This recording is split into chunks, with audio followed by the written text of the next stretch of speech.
trouble between the speaker and the deputy speaker, because the speaker is supporting who the APC has chosen to be speaker in the 10th assembly, while the deputy speaker wants to be speaker in the 10th assembly. So the battle is on. We've also heard stories of coalition of opposition parties trying to use their number to see how they can usurp the majority party in terms of controlling the National Assembly or the incoming National Assembly. But what is of interest to me, one, yesterday we saw the report that Governor Umezuruike endorsed how do I put it now?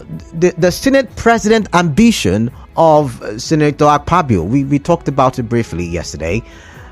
But before then, we've also seen reports on newspaper pages where Governor Wike is said to be, pushing Kingsley Chinda to be, majority leader, I beg your pardon, minority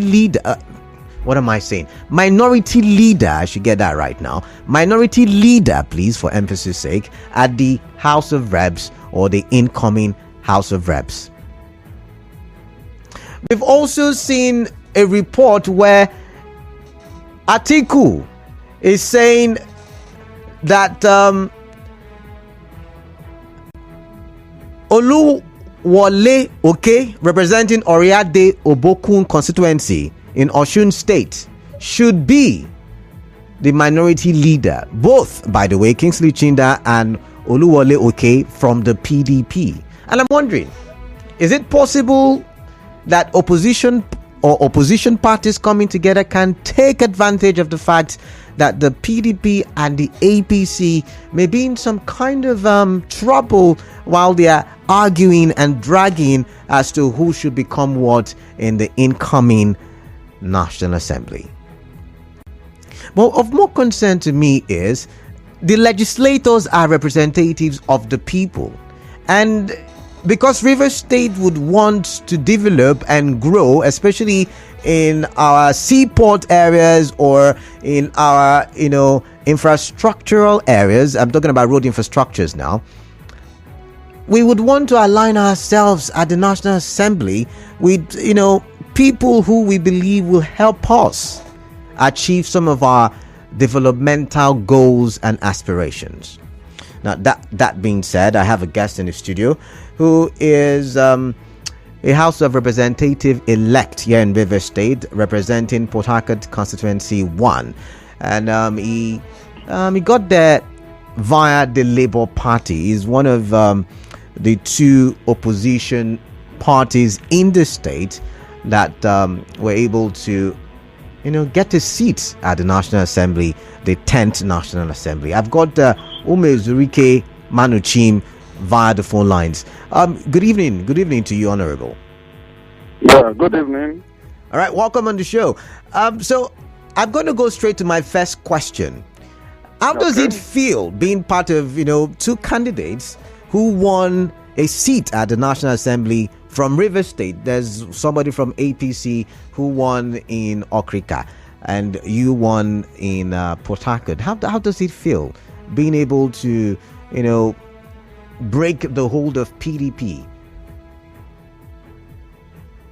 Well, first of all, my name is Manuchim Umezuruike, member elect, Port Harcourt Constituency 1. Okay. In the Federal House of Reps, in the 10th Assembly. I'm a man of the people. Okay. Rivers State is a PDP state. Everybody already knew that before the election. Because I'm a man of the people, man with good, reputable character. My people voted for me. They stood by me to the declaration of my result. So it's no magic that I succeeded in that election. Even though this Labour Party tsunami waved everywhere. But however, it's politics. Everybody will fight to survive. My people were there for me. They fought to the end. So I emerged winner in Port Harcourt Constituency 1. All right. Congratulations, I should say. Now, my next question is, now we hear of a coalition of minority parties, the 10th National Assembly, coming together to see how they can snatch or snatch control of the assembly. How true is this information? Come again? I didn't get you. Okay, so we've had stories of a coalition of minority parties. Now we have Labour Party, 34 House of Reps, 6 Senate. We've got other minority parties coming together to see how they can take control of the leadership in the 10th National Assembly. My question is, how true are these stories? That is quite true, because here in the House of Reps, we're about 360 members, and the majority of these members are the opposition. The oppositions are parties that are not APC.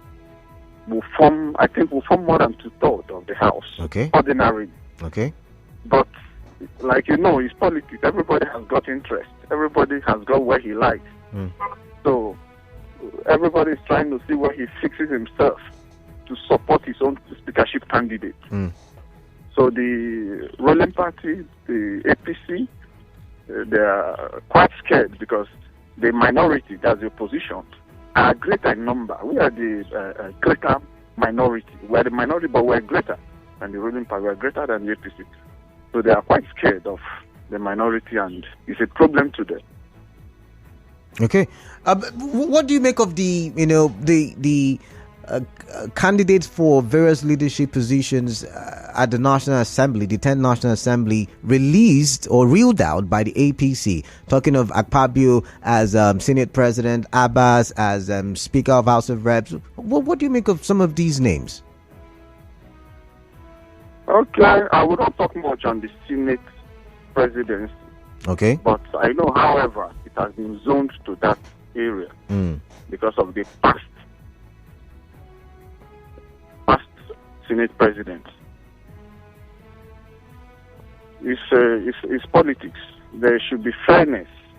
There should be justice. There should be equity. Do you think the Labour Party would align with such? That's why I'm asking you. Remember, you've got 34 members, House of Reps, in the 10th National Assembly. I wouldn't talk much on the Senate. But I know the zoning was out of equity. Okay. And fairness. Okay? Yeah, I can hear you. But on the side of the House of Reps, the ruling party went on their own to do their zoning and even the macro zoning, which is none of my business. I'm not an APC member. So they came up with a candidate, Tanjidin Abbas.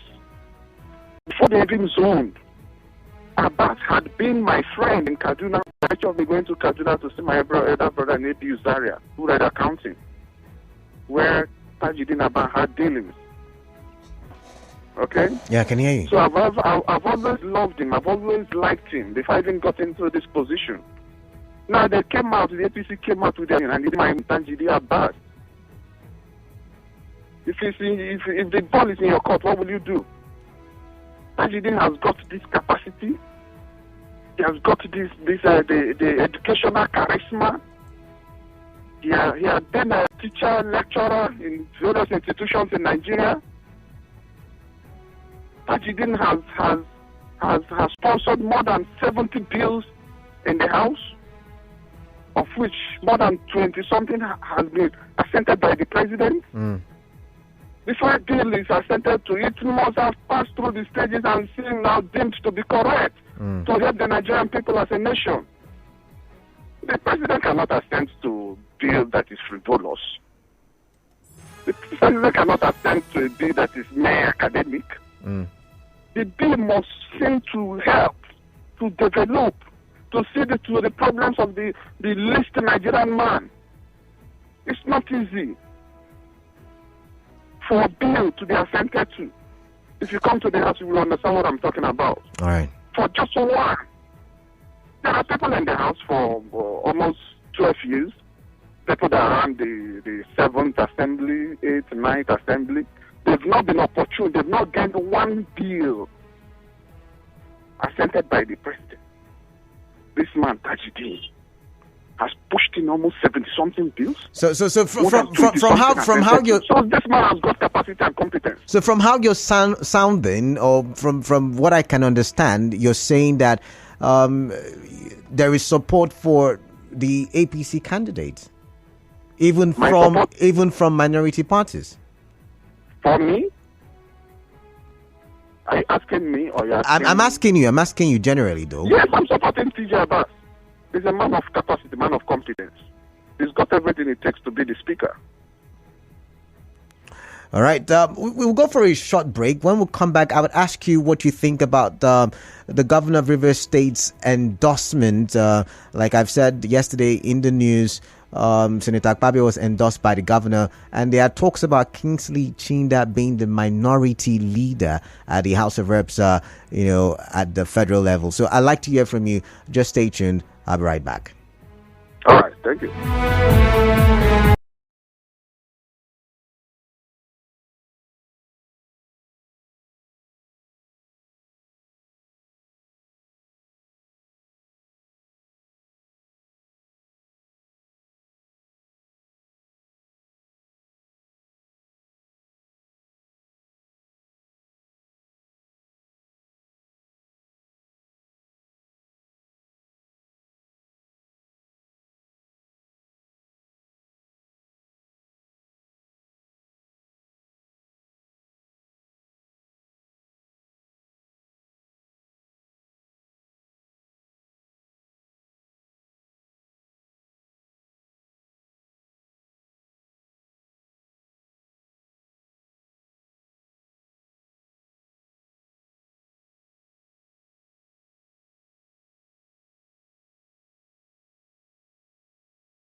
Connection. Thank you for staying tuned. Welcome back. So I've got Manuchim, who is a representative of Port Harcourt constituency 1. Manuchim Umezuruike. I was trying to get your other name, Umezuruike. All right. Thank you very much for joining us. Let's go to my next question. My next question is, you must have heard the story where this Senator Akpabio was endorsed by Governor Wike. You said you're not going to talk much about the Senate, but let's come to the House of Reps, where there is the conversation that the governor is pushing for Honorable Kingsley Chinda to be minority leader. What do you make of that? Also, there is the story of Atiku pushing for Oluwole Oke to also be minority leader, both of them PDP. Is there a possibility that the House is also supporting, any of these candidates for that position? Yes, that is Kingsley Chinda. The man who has gotten experience in the House, I think in the House in the 7th year. In the House, just 1 year experience. This man has been in the House for 12, and he's still there for now. This has great experience. election. Or what does this coalition of parties come to play? Because yet again, the stories we've heard is that, or are that, they are not in support of some of the names reeled out, by the big political parties in the National Assembly, like the PDP and the APC. So, are you saying Labour Party is okay with, Kingsley Chinda as minority leader? it's not about Labour Party being okay. We're in the House. Everybody has got his interest, where to vote, where to cast his vote. If you James Kingsley Chinda is okay, so be it. But I think everybody in the House, head of the House, has seen his incident. I pushed some and got some, affected. So with all the evidence and all that, you just, go home, rethink and come back, irrespective of party line. Another person, we interviewed him and asked him and all. So let me ask a question. Being one of the opposition parties from River States, when you talk about Rivers legislators at the federal level, how do you interact with other legislators for PDP? Are you people in Quad? How it works? Okay. When you are partying in your state, something national, you are more. So I understand with me that here they are like little plan from my Labour Party might be so candidate GC. It works. It's not that we don't do party politics thing there. Okay, you come up and send a copy. You check what the people want. You check the candidate. You check what this man has got all it takes to give what you can take home. The people will know you're giving a representation of them. Okay? And so you're saying that what I'm trying to do is to represent your people in the best way possible. Yes. First of all, the previous question you asked me about Tajidin Abba. He's a man who is so quiet, so generous, easy to go with. People say he's too quiet, he cannot be. But that's the kind of leader you want. All right. Quiet. Walk into his talk with him, he'll give you time. All right. You let your answers and you leave. Not a speaker of a way. A speaker from far. His security man would allow you, a house member, and a house member that are all equal. All right. One person to speak for us. But let not the aura of your presence, let not your doings scare me away from getting to you. You're no demigod. All right, that's the much we can. So is Kingsley Chinda. So Kingsley Chinda is. All right, thank you very much. That's the much that we can take. Apparently, we've got to go for a commercial break, but thank you very much for your time. Thank you very much. All right, then. All right, stay tuned. I'll be right back after this commercial break, but that will be the top of the hour when I bring you the news update. Do stay tuned.